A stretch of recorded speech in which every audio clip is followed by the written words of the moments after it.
going on, everyone? Welcome back. Another Panel B, and only two Bs here on Panel B. No Bucks. Couple no of the best Dukes. Bs. The best Bs.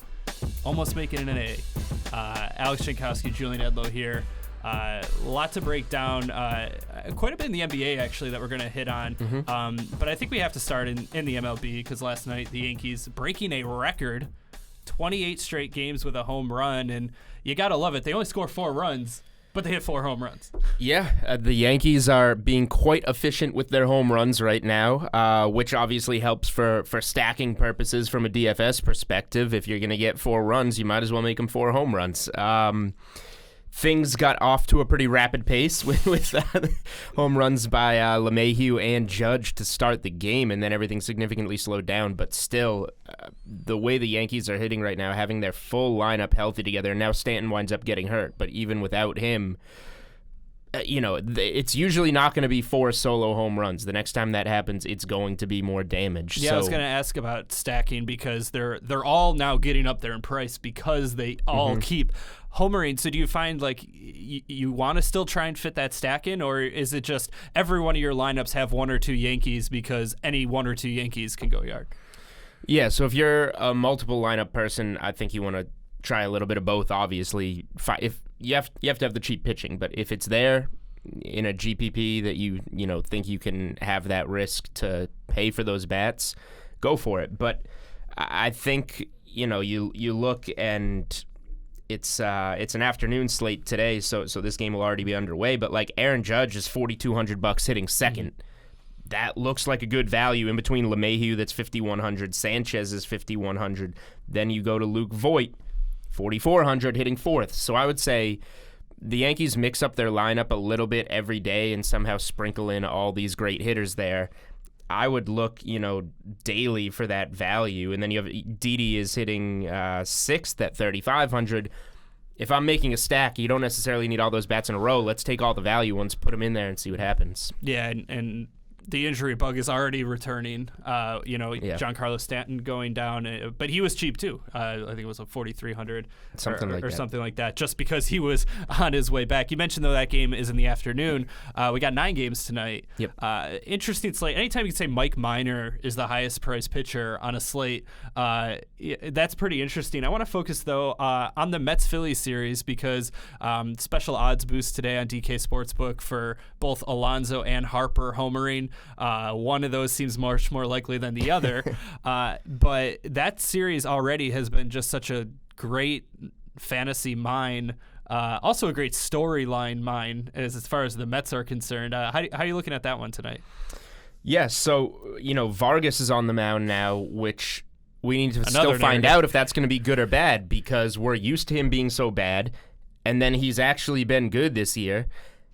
And then he finds himself in the center of this whole controversy. So how is he going to respond to that? He obviously seems like he's not the best locker room guy in terms of how he's been around reporters. How many innings can he go? Because if he can't go many, the Mets bullpen will give it up every time. It's clockwork the way that it is going. They had the Phillies on the ropes, whatever that was, 5-1, 5-2, and lose the game 7-5 because that bullpen is so bad. So this is a game the Phillies deserve to be favored. Nick Pivetta hasn't been great in his own right, but I would say from both sides, this looks like just a game that you want to stack and hope that Vargas gets knocked out early because the sooner you can get to that Mets bullpen, your Phillies hitters just have better odds to put up big numbers. Yeah, and what I love about the Phillies lineup too is it's not even the star guys. Like I know Rhys Hoskins homered last night, but Harper's been struggling a little bit. But guys like Scott Kingery, Gene Segura, Maikel Franco last night in the 8th spot. Like he was a price that you usually don't pay for the 8th hitter, but he still brings a lot of pop to the lineup. So Scott Kingery might not be the star, but he's the highest priced right now because he's raking. Like it. So exactly, homered he's again playing last like night. The star. I think it'll make it like 6 to 10, his past 10 that are double-digit DK points. Like, and he has upside. Like he had 38 DK points a couple games ago. Like one of the coolest things I thought about the Phillies. I think this is my 3rd, maybe even 4th season writing. I think it's my 3rd season writing the top stacks article on the DraftKings playbook. And when I went to write it the day, shameless plug, we will always do that here. When I went to write it the next day after they scored 13 runs, the Phillies scored 13 runs on Monday night, all of the position players, hitters 1 through 8, had double-digit DraftKings points. And maybe it's happened somewhere along the way, but I don't remember seeing that at any point in time. So I thought that was pretty cool that any way that you decided to work the Phillies, it worked out because you got 10 or more DraftKings points. Yeah, and another testament to that Mets bullpen. No player, your player can have 0 going into the 8th inning, but don't worry. Yeah, you could as long as they're getting one more at bat, they can still provide value. Enough MLB there. Although, shout out to Max Scherzer, because when we recorded this a week ago, was when we got the breaking news he was going to pitch through the broken nose. Hasn't missed a beat. Looks pretty intimidating out there on the mound like we expected. He's colorful, but he's pitching well. Let's go to the NBA because DraftKings Sportsbook came out with some data, a top 10 in terms of who they've taken in so far for the 2020 NBA title by handle and by bets. So when we're talking about by handle, this is talking about the teams with the most money put on them so far to win the 2020 NBA title. And I'll fly through these quickly from 1 to 10. Number 1, Lakers, 76ers, Clippers, Nets, Jazz, Trailblazers, Pelicans, Nuggets, Celtics, Warriors. From overall bets, so number of tickets that have come in, 1, the Lakers again, 76ers again, Clippers again, Nets again, but 5, Pelicans, Jazz, Warriors, Nuggets, Bucks, Trailblazers. Quickly talking about number 1 being the Lakers across the board, not too surprising, right? It has to be at this point just because of the pieces that they have. LeBron, we've never seen him have a season like that where he's been on the sidelines. So you assume he's going to be the guy who's been his whole career and be out there. You add the Anthony Davis piece. This is the first time ever that LeBron's arguably, might not be the best player on his team next year. He still could be, but, you have 2 number 1s there. And an unknown, there's a lot of unknowns as far as the salary cap's concerned, but even still an expectation that they're adding at least one more piece. Right. So, but that's kind of where I'm going with it. Like, if you're betting right now, the Lakers have the best championship pieces, and that's correct. But we still haven't even started free agency. So, you're betting, you just have to be aware that you're betting on a, incomplete project on any team right now, because the Bucks, we think that they'll get one of Middleton or Brogdon back. Maybe they have a really poor free agency offseason and they can't match either and lose both. The Warriors are at plus 800. We don't. Kevin Durant and Klay Thompson are both up in the air. Klay Thompson most likely could return for a postseason. Kevin Durant most likely would not. The Clippers are still in the hunt just because of the Kawhi rumor. But now it's become more likely that Kawhi is going to go back to Toronto, and that should start to reflect in these championship odds. But it's very premature at this point. Toronto nowhere in the top 10 of either of these. Nobody's betting exactly on the Raptors. But they do have the 3rd highest championship odds at plus 750. But so this isn't DFS if Kawhi, where you're worried about an overall number of bets. You're not getting any value.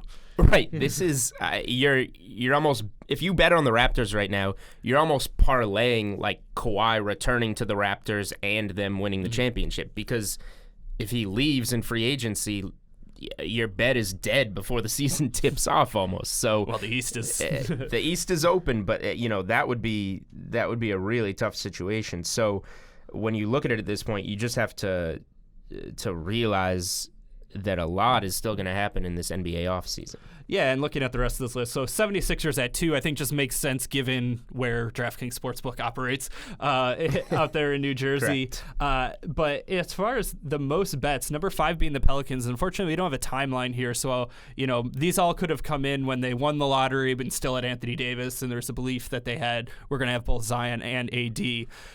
Is there still, though, some value on the Pelicans? They're still in a very intriguing team that can bring back some pieces and maybe even add someone. So the Pelicans are plus 8,000,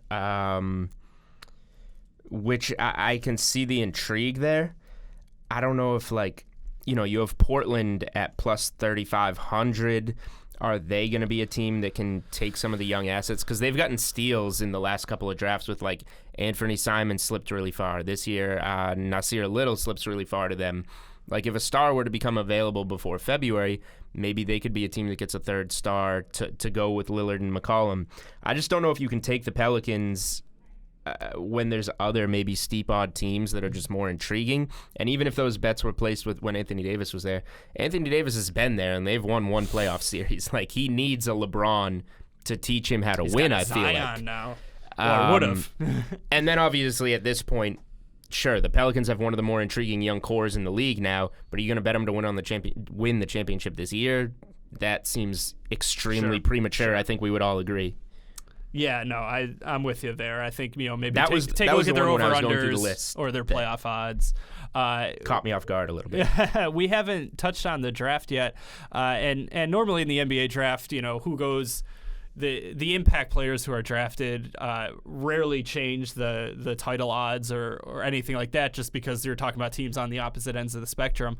But when you look at the draft as it came through, you talked about some guys falling. Any impact whatsoever in how you view this season? Not much in terms of surprises, but still some guys added in some good situations. Yeah. So.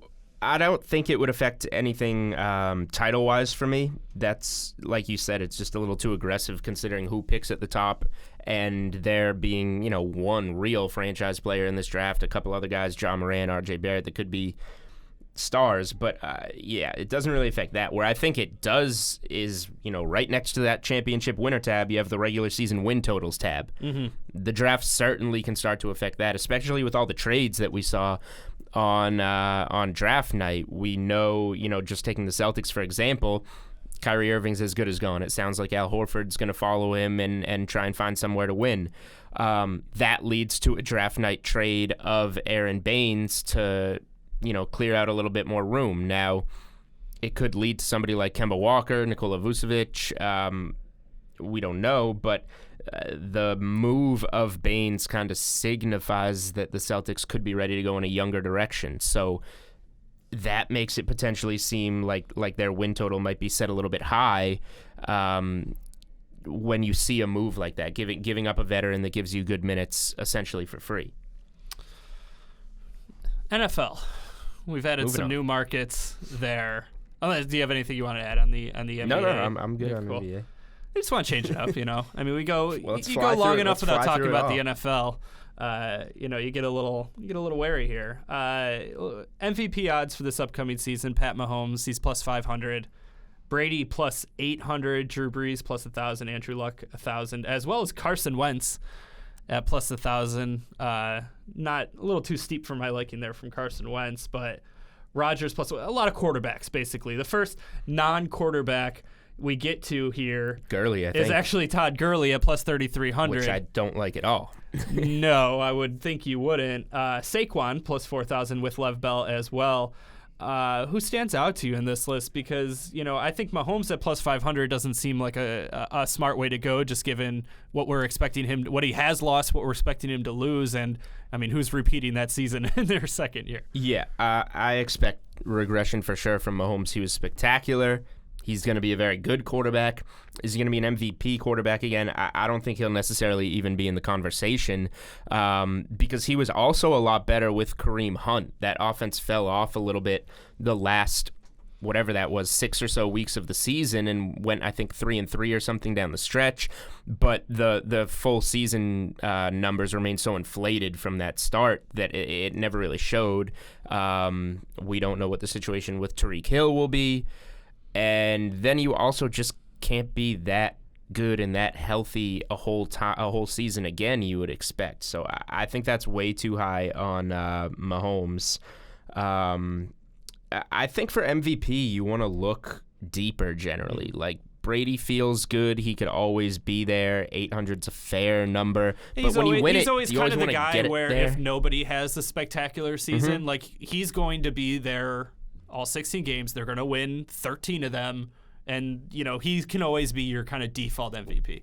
Kind of, because if he just has the same season every year, he'll get it when there's not that standout, like you said. I feel like his MVP seasons, as a Patriot fan, I don't necessarily know which years he's won as MVP because he's always pretty much the same.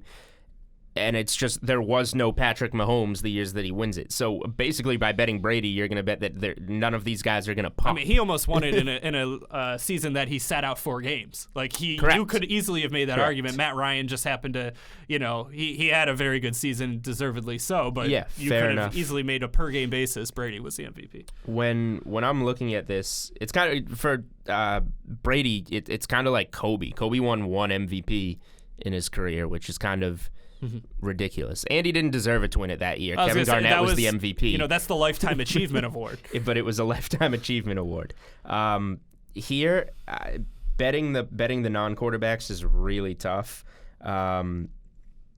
Like, you have to go down so deep. Like, could you go OBJ at like plus 10,000 if you're a guy that likes Baker Mayfield? Because Baker Mayfield's sitting at, what is this, 10th or so in the odds, 8th in the odds at plus 1,400. Yeah, but Odell's not winning it. Baker's winning it.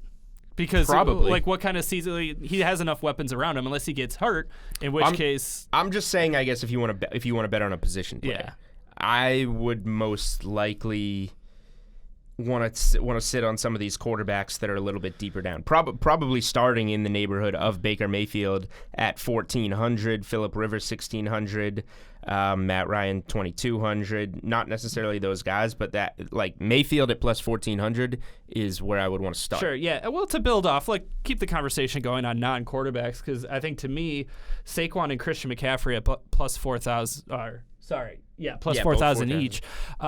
Barkley, because he has inept quarterback, he's just not going to win enough. McCaffrey, they could win enough, and if they're still going to take it easy with Cam Newton's shoulder and continue to give him the run that McCaffrey got last year, there's a chance. Their division, though, I think it's just too tough. I think we all kind of agree it's going to be a quarterback. And then you just, if you're going for one of the deeper guys, you just need to also think about wins. Like, these teams, they need to be the 1 or 2 seed. They need to get the bye.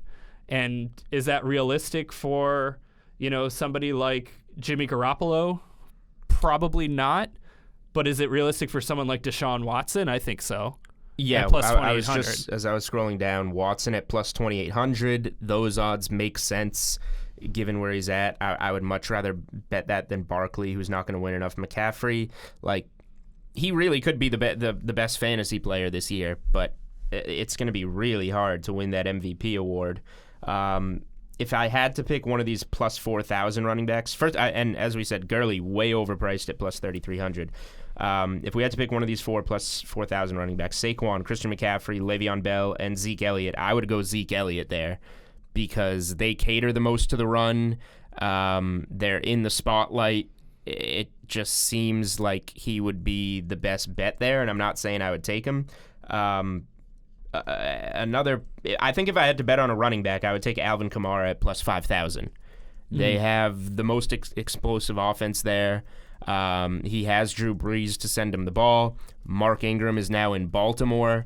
So this is a year that they should, need to lean on Kamara a little bit more. Obviously not that I think he's going to win it. We all think a quarterback's going to win it. But at plus 5,000, a small bet there turns around a really big profit.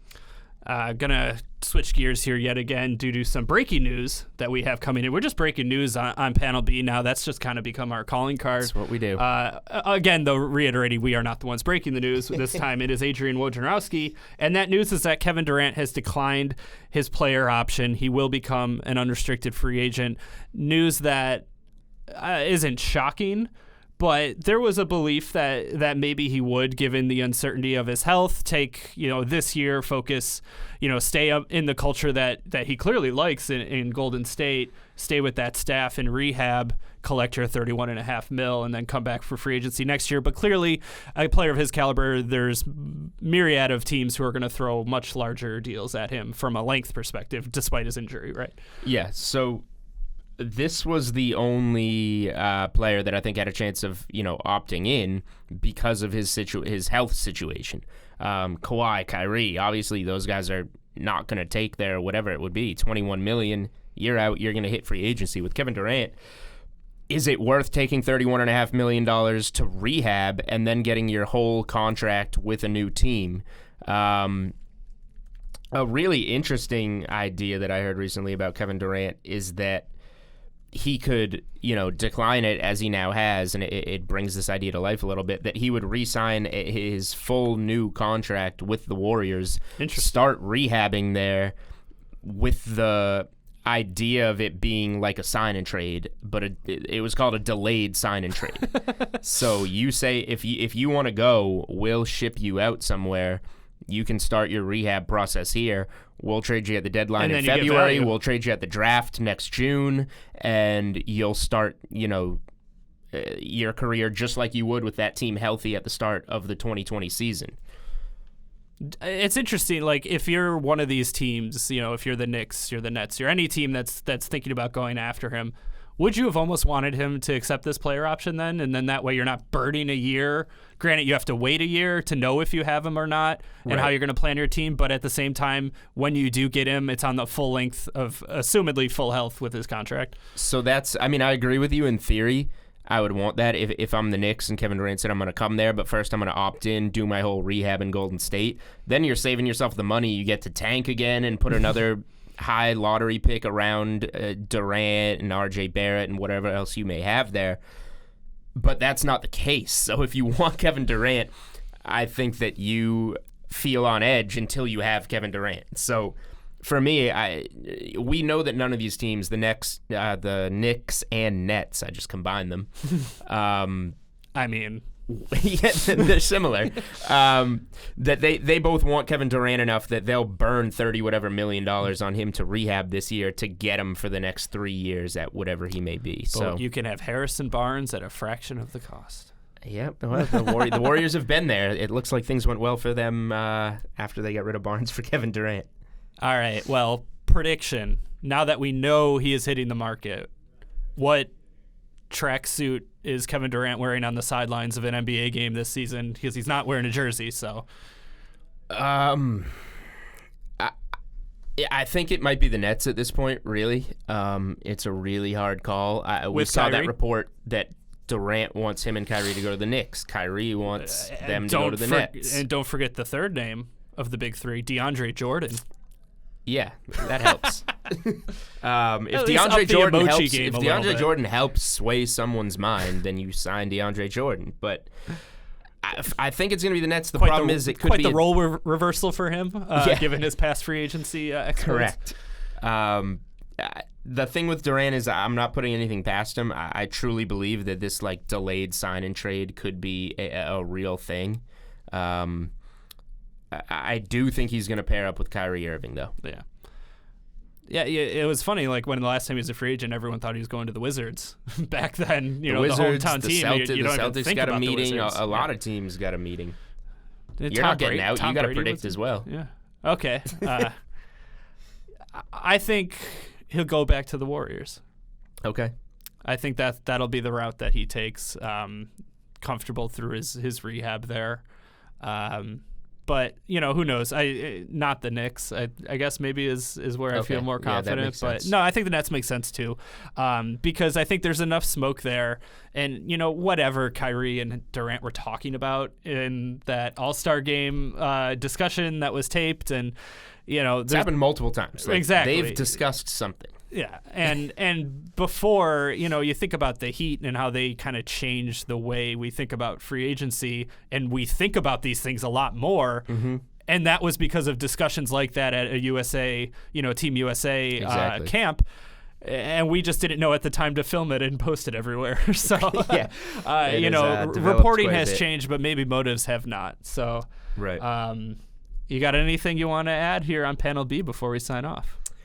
I guess real quick on MLB, one of the spots that stands out to me, we have this, high pitching matchup tonight between Mike Minor and Matt Boyd on Detroit, who's $10,000 in terms of salary. And this game on DK Sportsbook actually favors Detroit. And I think Minor's been the better pitcher.